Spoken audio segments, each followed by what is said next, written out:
හැමෝටම සුබ දවසක් කියලා අදත් ඔයාලා ආදරෙන් පිළිගන්නවා Nature Life of Ceylon YouTube නාලිකාවට සහ අපගේ Facebook පිටුව වෙත. ඉතින් අද මේ ඔබ වෙත ඉදිරිපත් කරන වීඩියෝ එක ගොඩාක් විශේෂයි. මොකද අපි කාලයක් තිස්සේ ඔයා වෙත ඉදිරිපත් කරන්න හිටපු වීඩියෝ එකක් තමයි මේ. ඔයා දන්නවා අපේ YouTube නාලිකාව නරඹන ඔයාලා අපි මීට කලින් වීඩියෝ දෙකක් ඔයාලා වෙත ගෙනල්ලා තියෙනවා. මොකද්ද මහා වනයක් ලස්සන වගාවක් දක්වා කියලා. ඒ යටතේ ඉදිරිපත් කරන මේ තුන්වන වීඩියෝ එක තමයි මේ. ඉතින් අපි මෙහිදී ඔබට ඉදිරිපත් කරන්නේ අපි එම කැලේ ලස්සන වගාවක් බවට පත් කරලා අපි අස්වනු ලබා ගන්නා ආකාරය සම්බන්ධයෙන් මෙම වීඩියෝ එක තුලින් ඔබට ඉදිරිපත් කරලා තියෙනවා. හොඳයි, ඉතින් මෙම වීඩියෝ එක මුලින්ම ඔබ දකිනවා නම් මම යෝජනා කරනවා ඔබට මම කලින් ඉදිරිපත් කරලා තියෙන වීඩියෝ දෙක නරඹලා ඉන්න අනතුරුව මෙම වීඩියෝ එක නරඹන්න කියලා. ඉතින් අප එම වීඩියෝ දෙක තුලින් කතා කරලා තියෙනවා කොහොමද ඝන කැලෑවක් ලස්සන වගා භූමියක් බවට පත් කරගෙන යෑමේදී ඒ මානසිකව ශක්තිමත් විතු ආකාරය සම්බන්ධයෙන් අපි පළවෙනි වීඩියෝ එකකින් කතා කරලා තියෙනවා. අපි දෙවෙනි වීඩියෝ එකකින් කතා කරලා තියෙනවා කොහොමද පියවරෙන් පියවර ලස්සන වගාවකට එම කැලය පත් කරගන්න කියන එක සම්බන්ධයෙන්. ඔබට ඔය දැන් පසකින් දකින්නේ ඇත්තටම තිබුණු මහ කැලෑව. දැන් ඔය දකින්නේ එම කැලෑව ලස්සන වගාවක් බවට පත් කරලා නැත්නම් අපි දඹල වගාවක් බවට පත් කරලා මේ වන විට අස්වැන්න ලබා ගන්න ආකාරය. ඉතින් ඇත්තටම මෙම කැලයක් මේ වගේ වගා භූමියක් බවට පත් කරලා අපි ලබන අස්වැන්න තුලින් අපි මහත් තෘප්තිමත් භාවයකට පත් වෙනවා. ඒ අපිට වචන වලට කියන්න බැරි තරම් සතුටක්.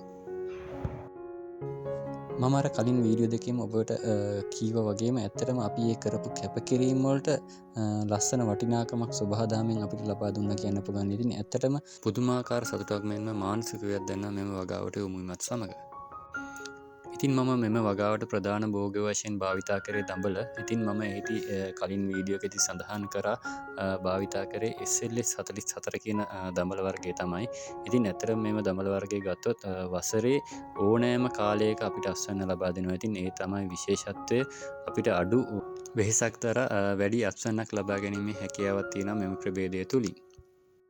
මෙම දඹලවල අස්වැන්න අපිට දින දෙකකට වතාවක් ලබා ගැනීමේ හැකියාවක් තියෙනවා.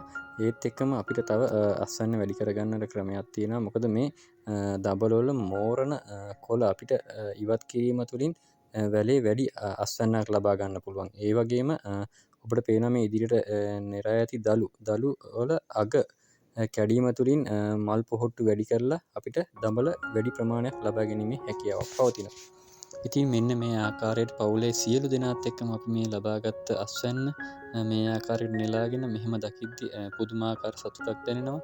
ඉතින් මගේ නාලිකාවෙත් ප්‍රධාන අරමුණ වෙලා තියෙන්නේ ඒකයි. මොකද මම වගාව උගන්වන කෙනෙක් නෙවෙයි. මොකද මට අවශ්‍ය යම්කිසි කෙනෙකුට ඒ සම්බන්ධයෙන් ආසාවක් ඇති කරලා ඒ තුළට යොමු කර ගැනීම පමණයි. මොකද සමහරක් අවස්ථාවලදී මගේ දැනුම අඩු ඇති. නමුත් ඒ සඳහා තියෙන කැපවීම මට තියෙනවා කියලා මම හිතනවා. ඉතින් ඒ නිසාමයි මම ඔබලාට නැත්තම් වැනිලා වගාව නැත්තම් පුවක් වගාව ඔය වගේ එක් වගාවන් සම්බන්ධයෙන් ඔබට මේ විදිහට වීඩියෝ ඉදිරිපත් කරලා තියෙන්නේ. ඒත් එක්කම ඔබ නිරීක්ෂණය කරන්න අපි මේ සඳහා යොදාගෙන තියෙන වැටි ක්‍රමය නැත්තම් මෙම වැල් පුහුණු කරලා තියෙන ආකාරය ඇත්තටම මම කලින් වීඩියෝ එකදී සඳහන් කරා යත් ඉතින් ඊටමත් පහසුවෙන් අපිට අස්වැන්න නෙලා ගන්න නැත්තම් වැල් නඩත්තු කරන්න ඒ වගේම වැල් මනා ලෙස යොමු කරන්න හැකියාවක් පත් වෙනවා මේ ආකාරයට වැල් සකස් කරගත්තොත්. ඉතින් මමත් මේ වෙලාවේ ඔයාලට යෝජනාවක් කරනවා. මොකද ඔබ දැක්කා මේ කලින් තිබුණු ඝන කැලෑව ලස්සන වගා භූමියක් බවට පත් වුණු විදිය. අපි ඒ මනා ආකාරයෙන් නඩත්තු කරලා ලස්සන අස්වැන්නක් ලබා දෙන වගාව බවට පත් කරගත්තා. ඉතින් මේ ලැබපු අස්වැන්න දකිද්දි ඔබත් හිතර ගන්න ඇත්තටම ඒ වගේ දෙයක් තියෙනවා නම් ඒ වගේ දෙයකට යොමු වෙන්න කාටවත් වර්ධින්නේ ලස්සන අස්වැන්නක් ලබා ගන්නට පුළුවන්.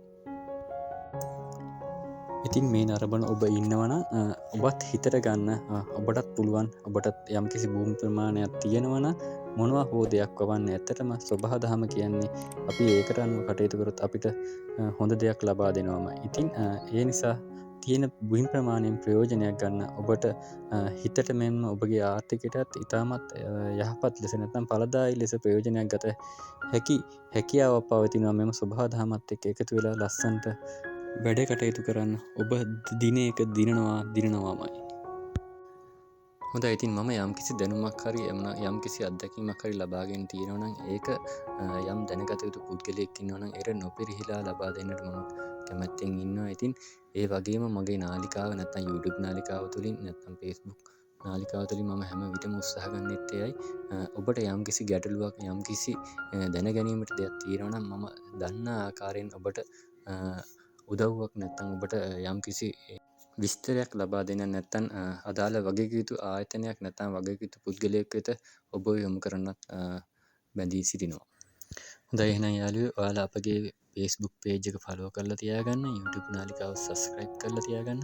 මොකද ඉදිරියේදී වටිනා වීඩියෝ බොහොමයක් ඔබ වෙත සමීප කරන්න අපි බලාපොරොත්තු වෙමින් ඉන්නවා. මෙන්න යාළුවනේ අපේ ඩබල්. අනිවාර්යෙන්ම එම වීඩියෝ ඔබට වැදගත් වීඩියෝ වනවා නොඅනුමානයි. එසේනම් දිගටම අපිත් එක්ක රැඳී ඉන්න ඔයාලට සුබම සුබ දවසක්.